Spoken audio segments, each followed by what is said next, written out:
Hello everyone, நான் தான் உங்கள் தமிழ் கோடிங் கீக். போன வீடியோவில் நம்ம ஃபங்க்ஷன் வந்து எப்படி கால் அண்ட் அப்ளை மெத்தட் வச்சு நம்ம ஃபங்க்ஷன் எக்ஸிக்யூட் பண்ணுறது அப்படின்னு பார்த்துருந்தோம். ஸோ நெக்ஸ்ட் வீடியோவில் நான் பைண்ட் மெத்தட் எப்படி ஃபங்க்ஷன் கால் பண்ணுறதுக்கு யூஸ் பண்ணுறது அப்படின்ட்டு பார்க்கலான்னு சொல்லியிருந்தேன். பட் அதுக்கு முன்னாடி நம்ம வந்து ஜாவாஸ்கிரிப்டில் வந்து ஃபங்க்ஷன்ஸ் எப்படி எக்ஸிக்யூட் ஆகுது, கான்டெக்ஸ்ட்டுன்னு ஒரு கான்செப்ட் இருக்குது ஜாவாஸ்கிரிப்டில். ஸோ அந்த கான்டெக்ஸ்ட் எப்படி ஒர்க் ஆகுது, அது எப்படி க்ரியேட் ஆகுது பேக்ரவுண்டில் அப்படின்றத பற்றி நம்ம பேசிக்காக ஒரு ஐடியா வேணும். ஸோ உங்களுக்கு வந்து கொஞ்சம் விஷுவலாக எக்ஸ்பிளைன் பண்ண ட்ரை பண்ணுறேன்.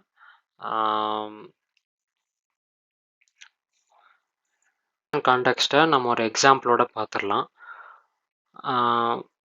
இங்கே வந்து நான் வந்து ஒரு பேசிக்கான ஒரு ப்ரோக்ராம் எழுதியிருக்கேன். ஸோ ரெண்டு வேரியபிள்ஸ் க்ரியேட் பண்ணியிருக்கேன். a is equal to 5, b is equal to 6. அப்புறம் ஆட் ஃபங்க்ஷன் ஒன்று இருக்குது.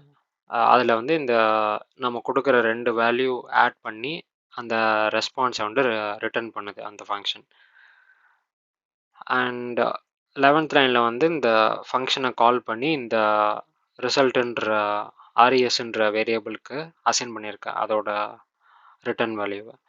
அதுக்கப்புறம் 13th லைனில் கன்சோல் லாக் பண்ணுறேன். ஸோ இந்த ப்ரோக்ராமை நம்ம எக்ஸிக்யூட் பண்ணி பார்த்தோன்னா 11ன்றது ஆன்சர். ஏன்னா நம்ம ஆடில் வந்து a, b, a5, b6. So 11ன்றது இந்த ப்ரோக்ராம் எக்ஸிக்யூஷன் கான்டெக்ஸ்டில் எப்படி ரன் ஆகும் அப்படின்றது பார்த்துடலாம் நம்ம.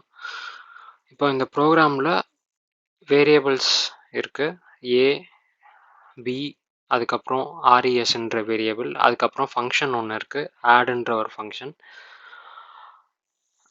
ஸோ குளோபல் எக்ஸிக்யூஷன் கான்டெக்ஸ்ட் தான் வந்து ஜாவாஸ்கிரிப்டில் ஃபஸ்ட்டு க்ரியேட் ஆகும். எந்த ஒரு ஸ்கிரிப்ட் ரன் ஆனாலுமே first global execution context create ஆகும். அந்த குளோபல் எக்ஸிக்யூஷன் கான்டெக்ஸ்டில் ரெண்டு ஃபேஸ் ரன் ஆகும். ஸோ எல்லா எக்ஸிக்யூஷன் கான்டெக்ஸ்ட்டுமே ரெண்டு ஃபேஸ் ரன் ஆகும். ஃபஸ்ட்டு வந்து க்ரியேஷன் ஃபேஸ், அதுக்கப்புறம் எக்ஸிக்யூஷன் ஃபேஸ். க்ரியேஷன் ஃபேஸில் வேரியபிள்ஸ் அண்டு ஃபங்க்ஷன்ஸ்க்கு எல்லாத்துக்குமே வந்து memory allocation and function declarations எல்லாமே வந்து ஸ்டோர் ஆகும் க்ரியேஷன் ஃபேஸில். இப்போ வந்து இங்கே a, b அண்ட் RESன்ற வேரியபிள் இருக்குது. இந்த மூணுத்துக்குமே வந்து இப்போ வந்து மெமரி அலோகேட் ஆகணும் இப்போது ஃபஸ்ட்டு ஃபேஸில். ஸோ ஏன்ற வேரியபிளுக்கு மெமரி அலோகேஷன் ஈக்குவல் டு அன்டிஃபைன்ன்ற வேல்யூ தான் ஃபஸ்ட்டு க்ரியேஷன் ஃபேஸில் ஸ்டோர் ஆகும். b is equal to undefined. அப்புறம் ஆடுன்ட்டு ஒரு ஃபங்க்ஷன் இருக்குது. அந்த ஃபங்க்ஷன் டெஃபனிஷன் அண்ட் டிக்ளரேஷன் வந்து இங்கே ஸ்டோர் ஆகிடும், ஒரு மெமரி ஸ்பேஸ் அலோகேட் ஆகி. அதுக்கப்புறம் RESன்னு ஒரு வேரியபிள் இருக்குது, ஈக்குவல் டு அன்டிஃபைன். ஸோ இதுதான் வந்து க்ரியேஷன் ஃபேஸில் மெமரி ஏரியாவில் நடக்கிற ஆப்ரேஷன்ஸ். நெக்ஸ்ட்டு எக்ஸிக்யூஷன் ஃபேஸில் ஒரு functional context, functional execution context வந்து ஒன்று க்ரியேட் ஆகும் இப்போ. ஸோ இங்கேயும் சிமிலராக மெமரின்ட்டு ஒரு ஏரியா இருக்கும், அப்புறம் கோடுன்ட்டு ஒரு ஏரியா இருக்கும்.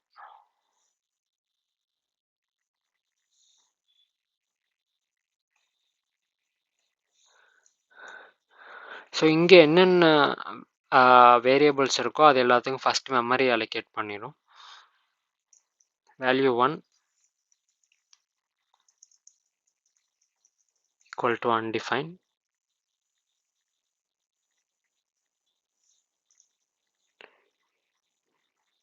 Next value 2 equal to undefined. Next ANS equal to undefined. இப்போ இங்கே ஃபங்க்ஷன் கால் நடக்குது, A5 and B6.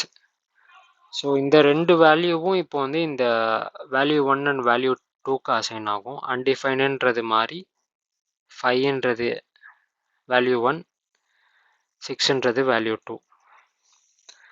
Next ANS equal to value 1 plus value 2. So இந்த 2 வேல்யூவும் ஆட் ஆகி அதோட அவுட்புட்டான 11 இந்த ஆன்சருன்ற வேரியபிளுக்கு வந்து அலோகேட் ஆகும். அதுக்கப்புறம் இந்த ரிட்டர்ன் ஆன்ஸ். ஸோ இந்த ஏஎன்எஸ் வந்து இப்போ ரிட்டர்ன் ஆகிடுது. அந்த ரிட்டர்ன் ஆன வேல்யூ இப்போ ஆர்இஎஸ்ன்ற இந்த வேரியபிள் வந்து ஸ்டோர் ஆகிடும். ஸோ இப்போ இந்த எக்ஸிக்யூஷன் ஃபங்க்ஷனல் எக்ஸிக்யூஷன் கான்டெக்ஸ்ட் முடிஞ்சிருச்சு. ஸோ இந்த ஏஎன்எஸ் ரிட்டர்ன் ஆனோன்னா இந்த எக்ஸிக்யூஷன் கான்டெக்ஸ்ட் வந்து டெலீட் ஆகிடும். இப்படி தான் வந்து ஒரு ப்ரோக்ராம் ரன் ஆகும் பேக் எண்டில். எக்ஸிக்யூஷன் கான்டெக்ஸ்ட் எப்படி ரன் ஆகும், எப்படி and stages of execution context என்னென்னு பார்த்தோம். ஸோ ஃபர்ஸ்ட் கிரியேஷன் ஸ்டேஜ், அப்புறம் execution stage, and types of execution context, global execution context, அதுக்கப்புறம் ஒரு ஃபங்க்ஷனுக்கும் ஒரு ஃபங்க்ஷனல் எக்ஸிக்யூஷன் கான்டெக்ஸ்ட் கிரியேட் ஆகும். இந்த வீடியோ வந்து உங்களுக்கு ஹெல்ப்ஃபுல்லாக இருந்திருக்கும்னு நம்புகிறேன். ஸோ நெக்ஸ்ட் வீடியோவில் நம்ம அந்த பைண்ட் மெத்தட் எப்படி இன்டகிரேட் பண்ணுறது அப்படின்றத பற்றி நம்ம பார்க்கலாம்.